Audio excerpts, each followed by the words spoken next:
Hey guys, Sean Bucci, SurplusFundsRiches.net. Love to have you come on board, be a partner with us. Also teach you how to do surplus funds recovery completely on your own with no issues using a structured buyout and an attorney. Stay legal, get reasonable amounts of money, 30% or higher guys on a deal easy, and not fall under finder caps or any finder regulation. That's how we teach it.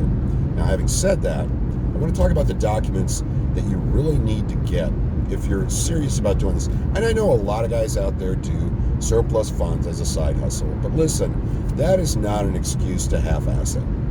Excuse if I've offended somebody, I'm sorry, but that's not an excuse to do some of the stuff and not all of it that you need to do to be successful in this business.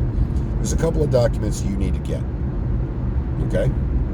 You need to have these on you to make sure you're going after a deal that you can actually put together, and you're going after a deal you can actually get paid on, and you can show the court both of those things, okay?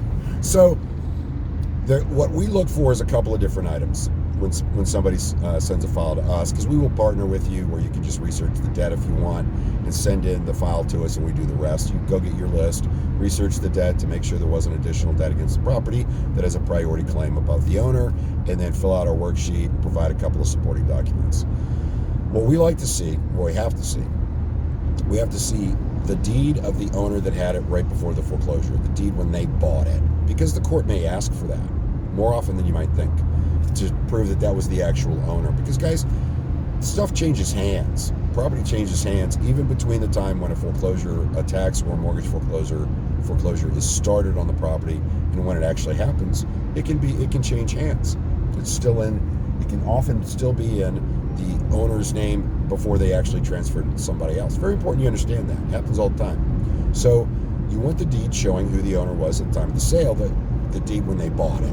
It could be 10-year-old deed, 20-year-old deed, but you need the deed that shows that they did own it prior to that foreclosure. The other deed you need, this is important, listen to me, the other deed you need is the deed that transferred it at the time of the foreclosure. Now, in most counties, both in mortgage and tax foreclosure, that's recorded fairly quickly, usually within a week after the foreclosure happens. But that document will show that it actually got sold and transferred to somebody else.